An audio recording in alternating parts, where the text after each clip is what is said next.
Good evening, Twitter, it's me, and today I'm going to show you how to replace an outlet. So how do you necessarily know if an outlet is bad? Well, nothing ever really goes wrong with the internals of these things. Mostly it's just everyday wear and tear from plugging things into them a million times. So if outlets are starting to become like this, where things fall out of the sockets easy, it's probably a good time to replace it.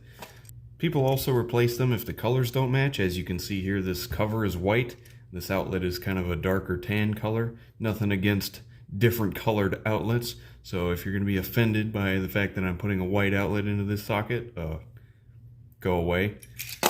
Anyway, also the fact that this outlet is upside down. It's not necessarily upside down. There's nothing wrong with putting outlets in either way you want. Some people would argue it is safer to do it this way because if something metal were to fall into a loose plug, it would bridge the connector and cause a short circuit. But if the ground prong is on top, it's going to land on the ground prong and not do anything, hopefully. So it's not required by code anywhere.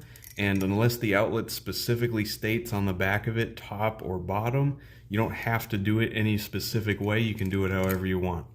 This job can easily be accomplished with some basic wire strippers, a flathead and a Phillips screwdriver, and a voltage tester. It might also be a good idea to wear some insulated boots or gloves, but since I don't have any of those because I'm poor, I'm not going to be using those. If you turn off the power, you should be fine. Speaking of the power, the first thing we're going to do anytime we're working on anything electrical is turn off the power. So go to your breaker panel and find out which of these does the outlet you're working on. And although this breaker says lights, it is the correct one for our outlet. So I'm going to go ahead and shut all my powers off. Always double check. As you can see, we've got nothing.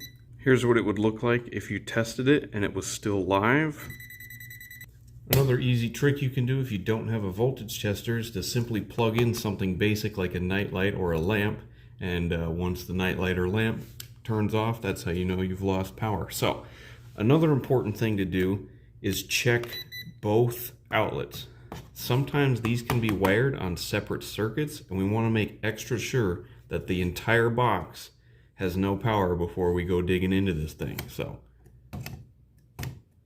doesn't hurt to stick it in all the ports. Just make 100% sure that the outlet is not on. So to begin, we're going to locate the one screw that is visible and take off the cover. Once the cover's off, our next step is going to be remove these two screws on the top or bottom of the outlet. Do not grab the sides of the outlet. That's where the wire's attached to it. Now, even though the power is off, do not grab the edges of it. Anytime we move this, we're going to operate it from the top and bottom here, not the sides here, because if this happens to have power, I mean, I'm being like extra safe here. Let's safety first. If you grab that, your fingers are going to bridge the circuit and short it out, and it's not going to feel good.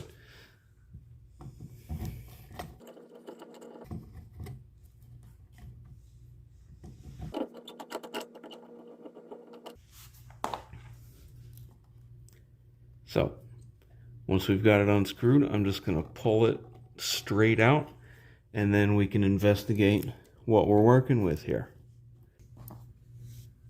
These two screws on either side of the outlet are where the power either goes in or comes out. The wires are more commonly than not wrapped around the screw, and then the screw is tightened down. But a good handful of outlets have these quick connectors where you simply just shove the wire into a hole and forget about it. It's a lot faster to do it this way, but I personally don't like doing this because the only way to get these wires out is to cut them, which is why we need wire strippers. These screws, whether there are wires in them or not, should always be screwed in maximum way. So like as you can see, this one's screwed in about 75%, and this one's not screwed in at all. You're supposed to put these in so it minimizes the surface area of potential electric shock. So anyway, our next step, because none of the wires are screwed onto any of these screws except for ground, of course, I'm going to unscrew the ground, and I'm just going to cut all the other wires.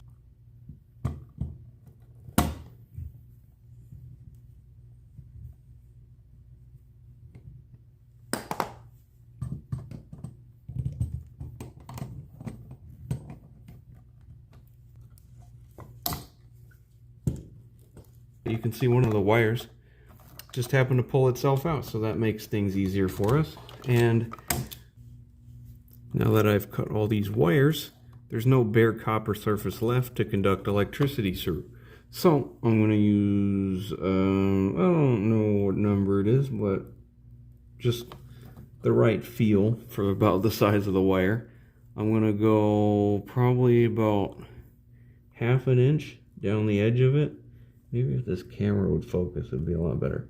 All you're going to do is cut it like scissors and then slide the edge of it off. And now we've got bare wire.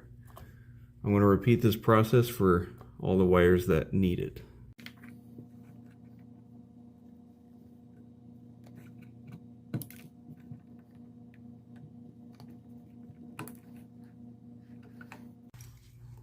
Now, the easiest way to install an outlet, like I mentioned earlier, is to find those ports in the back and just shove the wires into the outlet, tighten down the screws, and then put it in the box.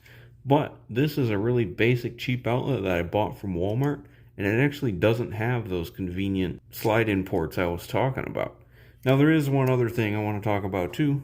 We have to use the screws, of course, and that brings me to this little tab right here.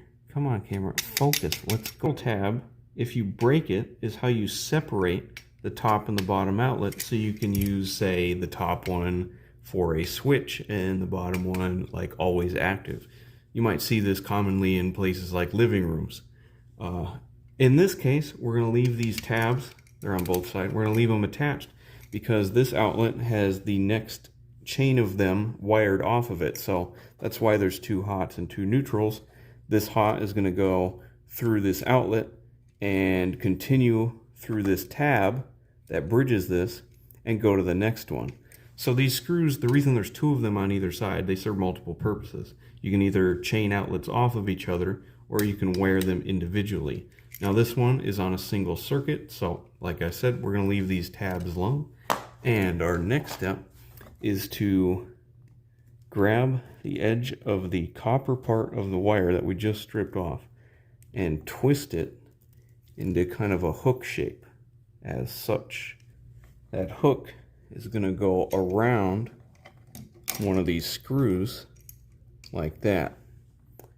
Now, when you put it around the screw, we're going to hook it in a way where when you tighten the screw clockwise, it's going to pull the wire towards the screw and not back it off of the screw. So as you can see here, since the top of the screw is going to be turning towards the right, we want the wire to go in towards the bottom, which would be turning left. Don't know how better to describe that, but as you can see here,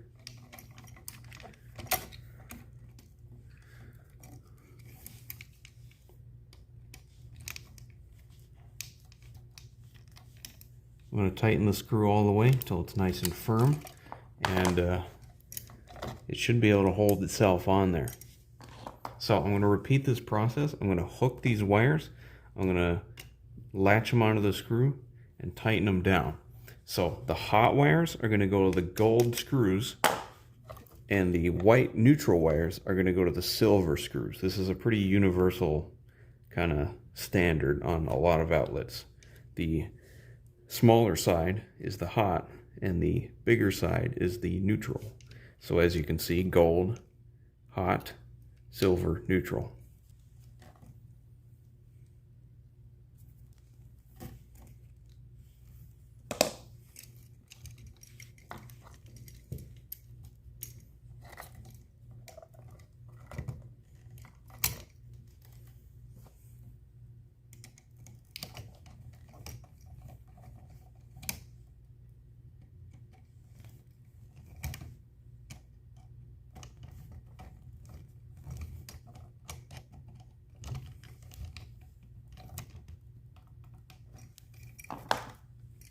Now, it's also important not to leave too much excess wire hanging off.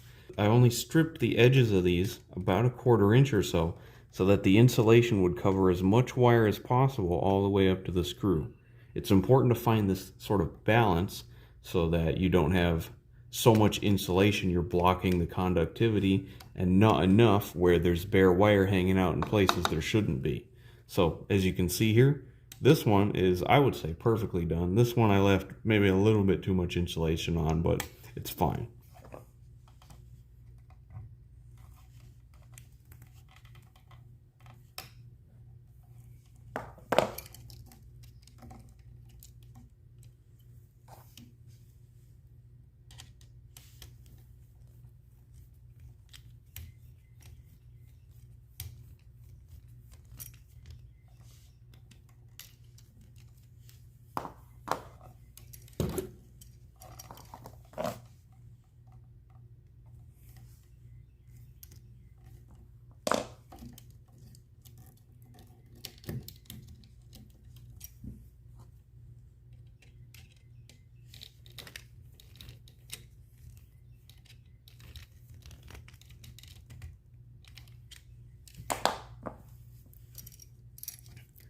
Alright, and now for the ground wire, which realistically I should have done first, but it doesn't really matter.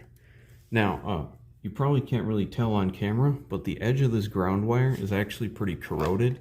So in order to get to a surface that I can be more confident is going to adequately conduct electricity in case of emergency, I'm just going to cut off the end of the ground wire and bend a new hook in it as such. Now, of course, the ground wire goes on the green screw, and I'm going to need to reconfigure all this because this is a bit shorter now.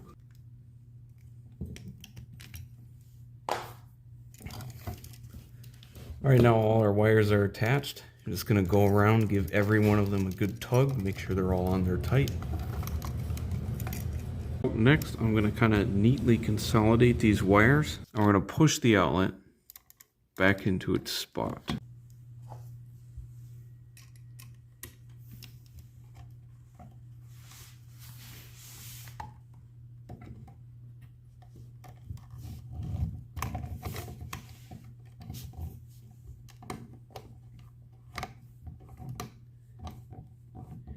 It can be kind of tricky to get it started. So as you can see here, I kind of have to persuade it with the screwdriver. But once you get the first couple threads in, just kind of line it up, and then we can let the screws do the work.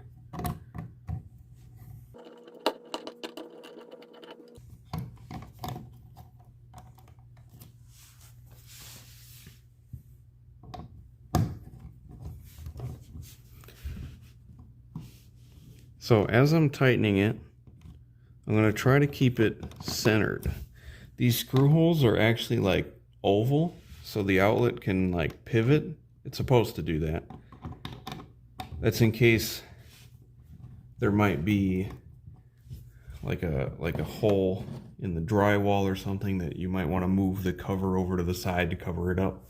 Now these little corner tabs can actually be broken off in case they might be in the way of something, but they're supposed to be left on there so that, like down here, they ride on the edge of the drywall and keep the outlet level with the wall so that you can put the cover on it in a way that looks nice and flush. Now up here, whoever built this place didn't cut the drywall exactly right, and this happens a lot, so these tabs are nowhere near long enough. So if I tighten this screw all the way, the outlet is going to go way back into the hole, and we don't really want that because then we can't put the cover on all the way. So the reason this was loose before, if you might have noticed, and the reason I'm leaving this loose now, is so that when we put this cover on, it's going to be nice and flat with the wall. And speaking of which, final inspection, I don't see anything wrong. All my wires are still attached and none of them are touching anything they shouldn't be. I'm going to put this cover back on real quick. And this doesn't have to be very tight at all, but the tighter you make it, the more that cover is going to push against the wall and pull the outlet towards you. And as you can see here, if I get these little dust bunnies out, if I get it just right, it looks like a professionally installed outlet. Now that our new outlet is installed, I have acquired this lamp from an unknown source, and I'm going to just plug it in. As you can see, it's not really loose anymore. It stays in there. It doesn't just want to fall out. So, Ronnie, if you want to go ahead and turn the power back on. Hey, watch out for camera exposure part 2. It seems to work. So I'm going to test out both ports here. And as you can see, our outlet is working fine. Now the real test is to go down to the next one in the line